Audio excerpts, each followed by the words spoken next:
Hello friends, ఈ రోజు నేను మీకు ఒక మంచి నీతి కథ చెప్తున్నాను, జాగ్రత్తగా వినండి. అనగనగా ఒక ఊర్లో పేరయ్య అనే పేద రైతు ఉన్నాడు. అతనికి భార్య పిల్లలు కూడా ఉన్నారు.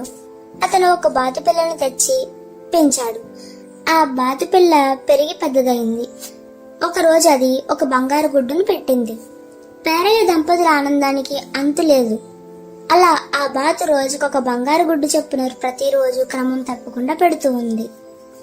పేరయ్య దంపతులకు రోజు బంగారం లభించడంతో ఆనందంతో ఒళ్ళు మర్చిపోయారు. గొప్ప ధనవంతులయ్యారు. ఆ దంపతులిద్దరికి దురాశ కలిగింది. ఒకరోజు పేరయ్య దంపతులు, ఈ బాతు ప్రతిరోజు ఒక్క బంగారు గుడ్డే పెడుతుంది కదా, దీని పొట్టలో చాలా బంగారు గుడ్లు ఉంటాయి.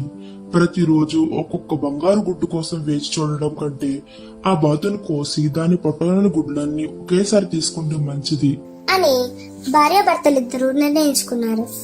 ఆలస్యం ఎందుకని పేరయ్య దంపతులు బాతును కోసి పొట్ట చీల్చారు. కాని అందులో ఒక్క బంగారు గుడ్డు కూడా కనిపించలేదు వారికి. పేరయ్య దంపతులు నెత్తి నోరు కొట్టుకుని దురాశ దుఃఖాన్ని కలిగిస్తుందని కృంగి కృషించిపోయారు. దీన్ని బట్టి మనకేమర్థమవుతుంది?